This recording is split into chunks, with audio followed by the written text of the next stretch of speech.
Olá, meus caros alunos, estamos dando início a mais uma aula de hoje, tá certo? E essa tela que eu estou iniciando aqui, a gente já viu, né? Foi com que a gente terminou a nossa aula passada. E eu quero começar com ela só para deixar bem claro que nós falamos sobre esses diversos tipos de sociedade, tá certo? Agora vejam, essas sociedades, ela tem uma natureza jurídica. Hoje a gente vai falar sobre isso, natureza jurídica. Na nossa aula, a gente já até falou sobre natureza jurídica, ou seja, é um conjunto de normas que determinam um estatuto jurídico, né? Então, antigamente, a gente tinha natureza civil, como nós já comentamos na sala de aula, né? Civil, e a mercantil. Então, a gente tinha esses dois tipos de natureza jurídica. Hoje, o que nós temos? Nós temos a simples e a empresária. Vamos entender agora o que é, então, essa natureza jurídica, pessoal. Vejam, quando eu falar em empresária, eu estou falando do artigo 982, uma definição que está clara lá, você vai ver. E quando eu falar de natureza jurídica simples, eu estou falando da exceção. A gente vai ver isso bem claro aqui, tá certo? Com muita naturalidade. Vejam. Primeiro vamos lá então no artigo 982 do Código Civil. O que ele nos diz? Esse artigo nos ensina que, salvo as exceções expressas, considera-se empresária a sociedade que tem por objetivo, ou por objetivo não, por objeto, pessoal, atenção, objetivo está errado, é por objeto o exercício de atividade própria de empresário. Qual que é a atividade do empresário? É aquela que está previsto lá no artigo 966. Considera-se empresário quem exerce atividade econômica organizada para a distribuição de serviços, produção, distribuição de serviços ou produtos. Então, lá no artigo 966, a gente já leu bastante isso, já está até muito repassado, não é? A gente tem a atividade de empresário. Considera-se empresário quem exerce profissionalmente a atividade econômica organizada para a produção ou a circulação de bens e de serviços. Então, se alguém, né, se uma sociedade exerce essa atividade, ela é considerada ou chamada, denominada de sociedade empresária. Então, salvo as exceções expressas, considera-se empresária a sociedade que tem por objeto, aí vamos falar em objeto, a sociedade, ou melhor, a atividade, né, o exercício da atividade própria de empresário. Vamos entender algumas coisas aqui. Salvo as exceções expressas. A primeira exceção está no próprio artigo 966. Porque quando a gente vê lá, artigo 966, parágrafo único, dizendo, ó, não se considera empresário, então ali já está tirando todas as sociedades formadas para exercício de atividade científica, literária e artística, que são consideradas de natureza intelectual, então já é uma exceção, está expressa, exceção. Outra exceção que a gente vai poder delinear de imediato está escrito, por exemplo, na legislação que rege a atividade do advogado, que não pode ser empresário. O advogado não pode constituir uma sociedade empresária. O advogado é proibido de fazer isso, né? Então não existe sociedade de advocacia empresária. Não pode existir, por exemplo, uma sociedade de advogados formada com a SA, por exemplo, de natureza SA, Sociedade Anônima, não pode. Ok? Então, são essas exceções que falam, expressas em lei. Então, por exemplo, a sociedade formada da maneira de natureza cooperativa, a gente viu também pelo Código Civil, que lá no artigo 1096, declara que a sociedade se rege pela sociedade simples. Então, por exemplo, ela não é considerada sociedade empresária. Apesar de nós termos aí, por exemplo muitos, né, de muitas cooperativas que são empresas, verdadeiras empresas, mas a sociedade não é considerada empresária, a sociedade lá. certo? É cooperativa, tem outro nome, natureza simples. Muito bem, então continuando, ó, salvo as exceções expressas, considera-se empresária a sociedade que tem por objeto o exercício da atividade própria de empresário, sujeito a registro, e simples as demais. Então, olha, se uma sociedade não for empresária, ela será simples. Muito simples, né? Se uma sociedade não for empresária, ela será simples. Ok? Não tem outra saída. E o que é uma sociedade simples? Todas aquelas que estão dentro das exceções que não são empresárias. Mas lembre-se, nós estamos falando de sociedades. Não estamos falando aí de associações, nós estamos falando aí de fundações, sindicatos, essas coisas, igrejas. Estamos falando de sociedades. Então, quando eu fizer uma sociedade que visa lucro, eu quero ganhar dinheiro com isso. Se ela não for empresária, ela será simples. E quando é que ela é empresária? Quando ela tem elementos de empresa. Ou seja, está embasado nessa frase aqui, que tem por objeto o exercício da atividade própria de empresário. Então, se uma sociedade tem atividade própria de empresário, que atividade é essa? Artigo 966.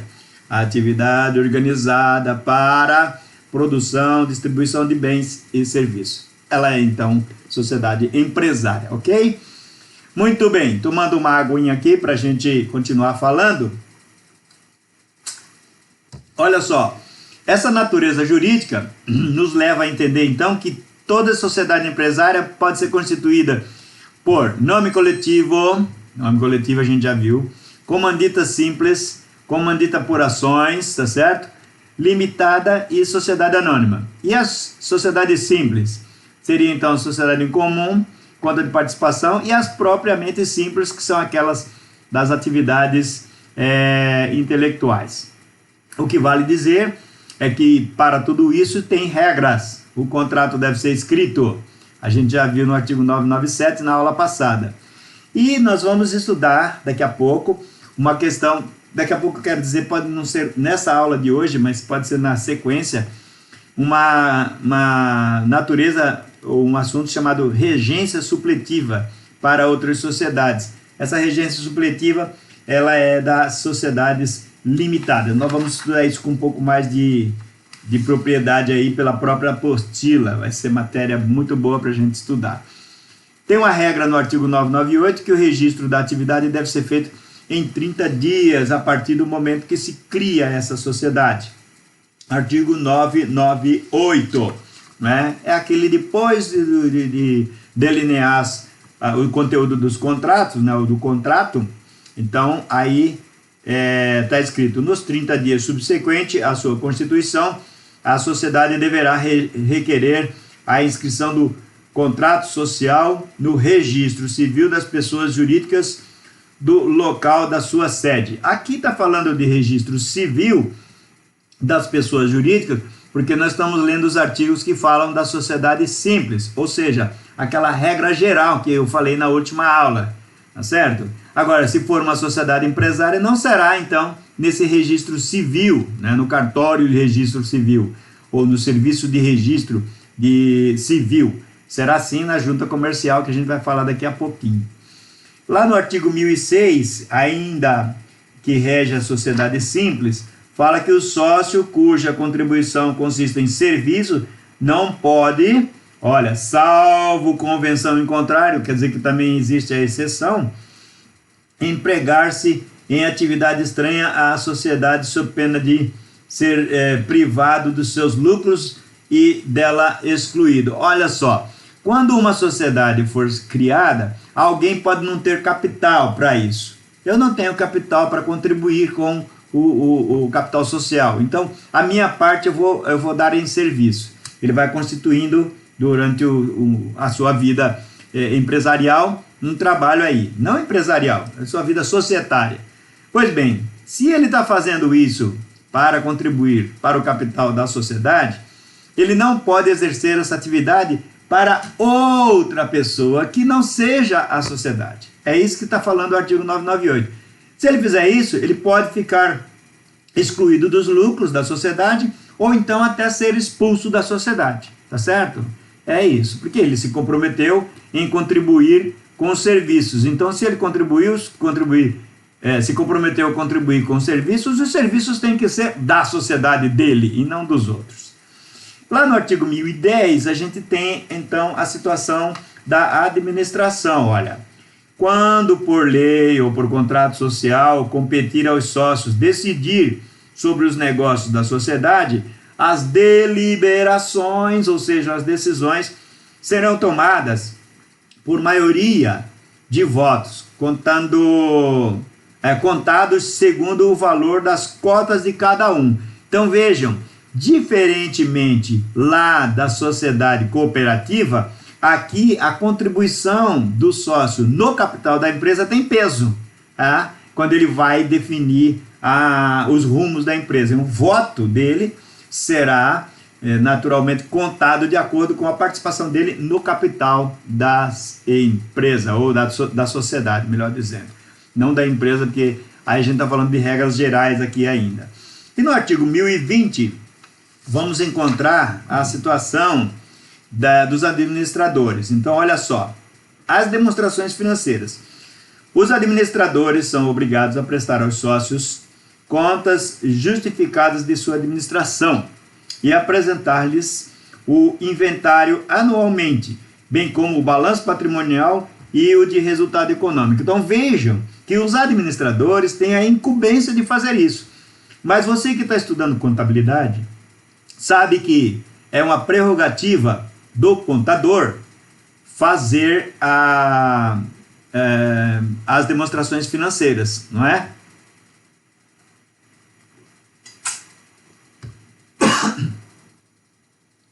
Fazer as demonstrações financeiras, não é?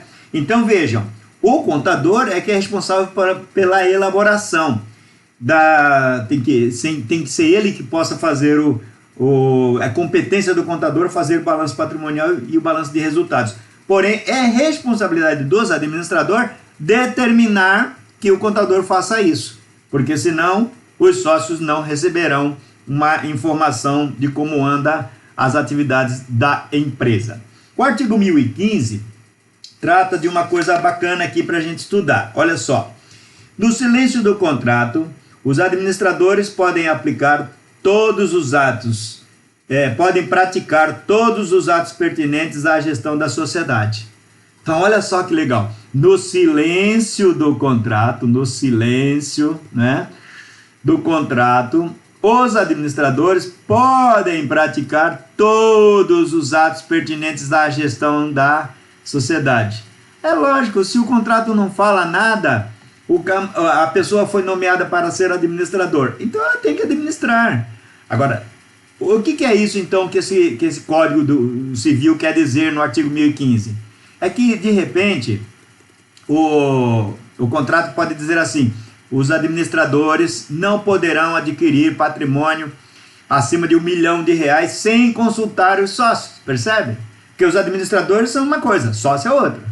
Assim como sócio é uma coisa e empresário é outra. A gente vai ver isso aí. Então, não constituindo objeto social, não objetivo. Lembra que agora há pouco a gente falou objetivo, na verdade é objeto. Porque o objeto é aquilo que a gente está fazendo, estudando, e eu sou o sujeito. Então, a entidade, a pessoa jurídica é o sujeito e o objeto é a atividade dela. O objetivo é ganhar dinheiro. Muito bem, se não constituir objeto social, a oneração ou venda de bens imóveis depende do que a maioria dos sócios decidir. Então, vamos lá, ó. O que quer dizer isso? Não sei se aqui, veja, como o contrato social não fala nada, o sócio pode praticar tudo, até vender os imóveis. Porém, se esse imóvel não for da atividade, por exemplo, uma imobiliária que tem um prédio para vender e vende um monte de apartamentos, se não for isso, então a venda do imóvel, qualquer imóvel que esteja no nome da sociedade, vai depender da autorização dos outros sócios. O administrador não pode decidir sozinho, é isso que está dizendo aqui, tá certo? Porque ó, o contrato está dizendo, se não tiver falado nada no contrato, o sócio pode praticar todos os atos, todos, menos vender imóveis, a não ser que essa venda de imóveis seja da atividade da sociedade. Muito bem, no artigo 5º, isso aqui diz respeito a aquela capacidade, tá? No artigo 5º, no parágrafo 5º do artigo 1º do Código Civil diz assim: cessará para os menores a incapacidade, ó, quando pelo estabelecimento civil ou comercial, ou pela existência de relação de emprego, desde que em função deles, o menor com 16 anos completos tenha economia própria. Isso aqui é só para dizer que quando se constitui uma sociedade, pessoal, o menor pode passar a ser maior, cessando a incapacidade que ele tinha. Ele tinha uma incapacidade relativa com 16 anos até os 18. Então, ele se constituindo em sociedade com o capital próprio, dinheiro dele mesmo, ele passa, então, a exercer a maioridade, tá certo? Não tem mais que estar se preocupando com isso. E outra coisa aqui, ó, o artigo 2037 do Código Civil diz: salvo disposição em contrário, aplicam-se aos empresários, sociedades empresárias, as disposições de lei não revogadas, né, por este Código, referente a comerciantes e sociedades comerciais. Eu tinha falado isso, pessoal, eu tinha falado que a gente ainda ia falar muito de sociedades comerciais, comerciantes, mercantis, lembram que eu comentava isso? Pois bem, olha aqui, ó, sociedades comerciais e atividades mercantis. Essas atividades, então, está bem claro aqui para nós. Isso está previsto nas leis antigas, que não foram revogadas, porque o Código Civil já não fala mais isso agora. Ao invés de mercantil, ele fala de empresária, certo? Ao invés de comercial, ele fala de quê? Né? Empresarial. Não existe mais comercial, né? Existe agora empresarial. E comerciantes, não existe mais agora empresários. Porém, essas leis que não foram revogadas continuam valendo. Foi isso que eu disse aquele dia pra gente na sala de aula. Sabe por que está escrito isso aí? Por exemplo, a lei que trata do registro é a Lei 8.934, de 18 de novembro de 1994. Veja, no artigo 1º diz: o registro público de empresas mercantis e atividades afins, quer dizer, atividades próximas, né? Com as seguintes finalidades, ó, dar garantias, o registro público, né? Será feito com a seguinte: dar garantia, publicidade, autenticidade, segurança e eficácia aos atos jurídicos das empresas mercantis. Então agora a gente vai ter uma redundância aqui, ó, porque a gente não vai mais falar de empresas mercantis, vai falar de empresas empresariais. O mercantil deixou de ser mercantil para ser empresarial, não é? Submetidas a registro na forma da lei. Então por isso que tem aquela questão do código de dizer ali que as leis que não foram revogadas devem ser ainda respeitadas e obedecidas pelos empregados, tá certo? Lá no artigo 2º dessa mesma lei está escrito lá: os atos das firmas mercantis individuais e das sociedades mercantis serão arquivados no registro público das empresas mercantis e atividades afins. Portanto, só para deixar bem claro que essa expressão, empresas mercantis, é uma expressão antiga, mas que continua valendo do ponto de vista semântico, né? Nós vamos usar por muito tempo ainda, porque essas leis não são revogadas automaticamente, elas vão entrando devagarzinho assim no regime de modificação aí pelos legisladores brasileiros, tá certo? Então, finalmente, para a gente voltar um pouquinho aqui para a apostila antes, né, estamos quase na metade da aula aqui, vamos falar em definitivo. Sociedades simples. Sociedades simples são as sociedades que se estruturam para a prestação de serviços. Serviços não destinados à produção ou circulação de bens. Então, todos os serviços que não se destinam à circulação de bens, esses serviços são naturalmente aí designados por sociedades simples. Ainda, sociedades simples são aquelas, né, sociedades que estruturam para a prática de atividade intelectual. Então, a gente já viu isso, né?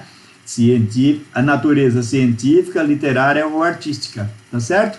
Então, quando não for nesse sentido aqui, o que nós teremos? Teremos a sociedade empresária, ou então teremos a figura do empresário, tá certo?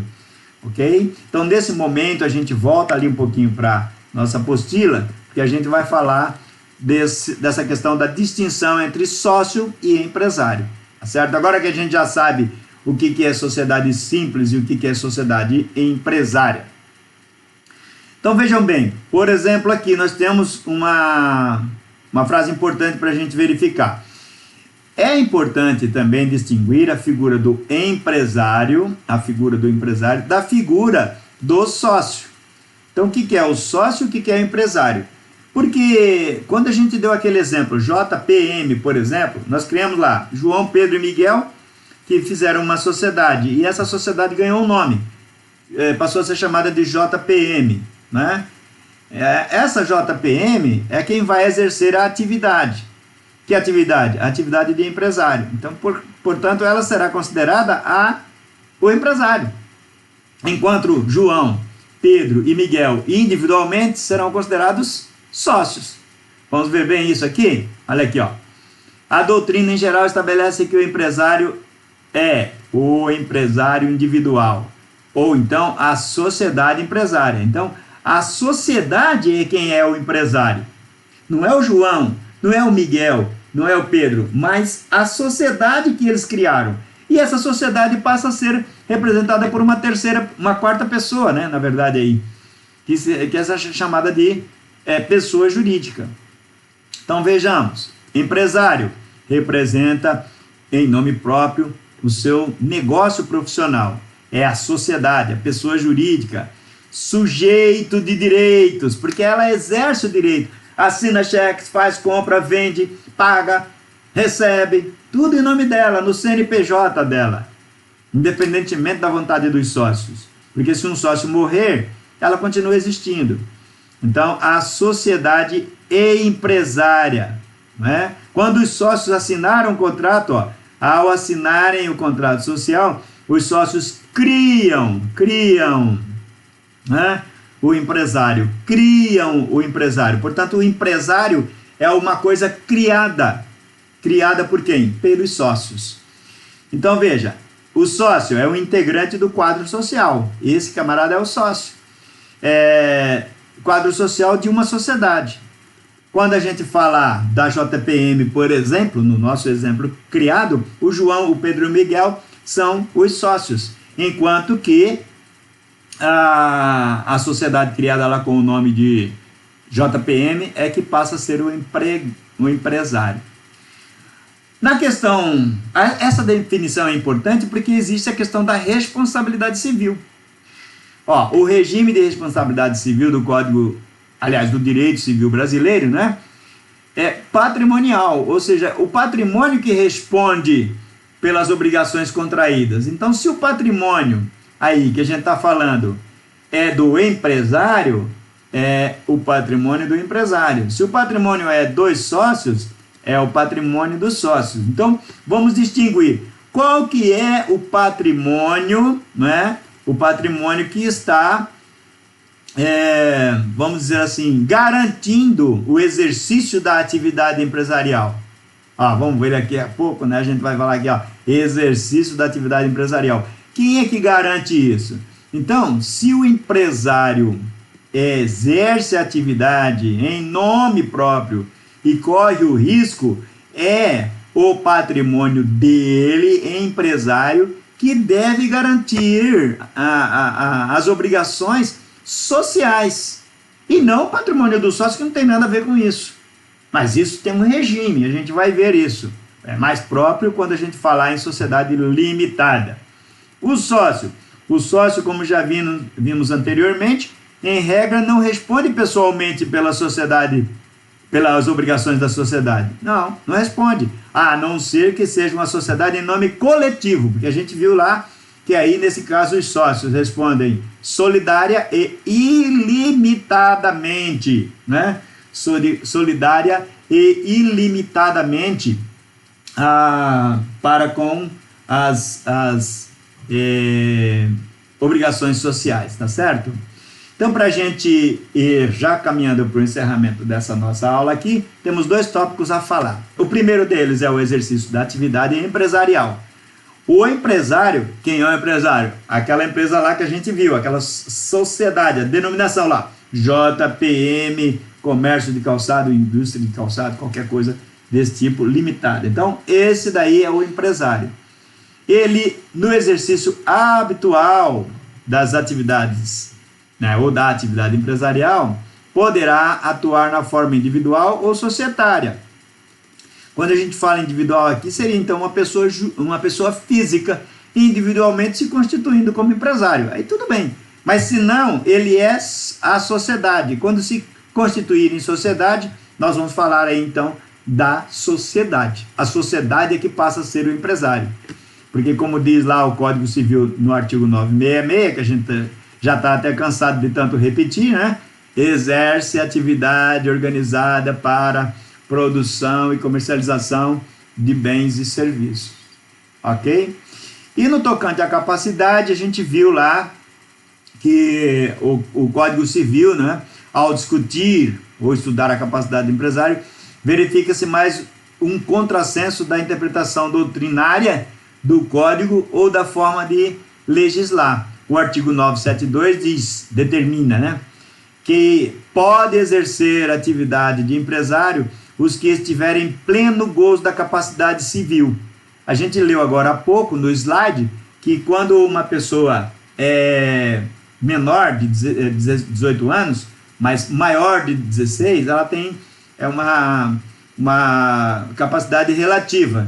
Ao se estabelecer como empresário, ganha a maioridade, ou seja, passa a ter a capacidade total, né? Passa a ser a capacidade absoluta. Então veja aqui, ó, também não pode exercer essa atividade quem for legalmente impedido. Então, se uma pessoa é legalmente impedido, aí ele não pode exercer a atividade comercial. Capacidade civil. Para a gente saber o que é isso, está lá no artigo 5º, que a gente leu agora há pouco no slide, ó. Certo? O diploma civil, que é o Código Civil. Ele diz o seguinte, ó, a capacidade civil é plena, né? Toda pessoa tem capacidade civil, mas ó, plena como? Total, né? Plena, total. Com 18 anos de idade, as pessoas que já tenham completado a idade limite. Então, a pessoa que completou 18 anos de idade já é capaz. Menores com emancipação. Às vezes, uma pessoa é menor de 18 anos, mas se emancipa. É o caso quando se estabelece como empresário. Aí ganhou a emancipação. Emancipação, gente, significa liberdade total. Está emancipado e já tem a maioridade. Os casados, ó, então quem casou, né, ainda que menor de 18 anos, depois de 16 anos, se o pai autorizar ou a mãe autorizar, a pessoa pode casar, adquire a capacidade civil. Ou seja, não precisa mais pedir para o pai assinar nada. Ele passa a exercer sua vida. Emprego público também. Ó, se você é maior de 16 anos e passa num concurso público e exerce o cargo e assume, você também ganhou a capacidade civil. E também pelo estabelecimento com economia própria, que foi o que a gente viu agora há pouco, naquela questão dos slides que a gente deu uma lida, tá certo, pessoal? Muito bem.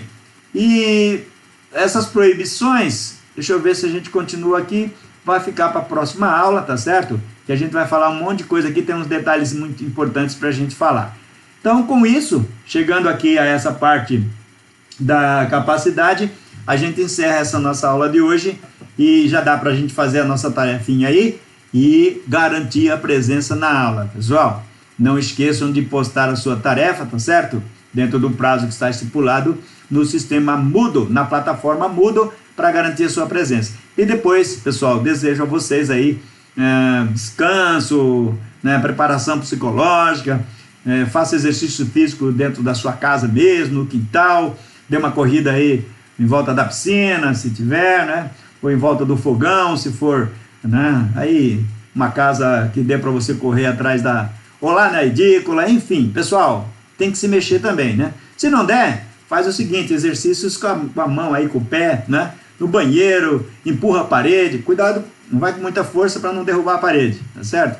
Mas, pessoal, até a gente chegar a voltar para as atividades, a gente tem que se cuidar aí também do físico, tá certo? Não só da mente. E leiam livros, pessoal, leiam bastante, aproveita e ganha aí, adquire esse hábito da leitura, tá certo? Você já sabe que eu já falei em sala que eu gosto muito de ler e é importante ler, tá certo? Muito bem, fiquem com Deus, até a próxima.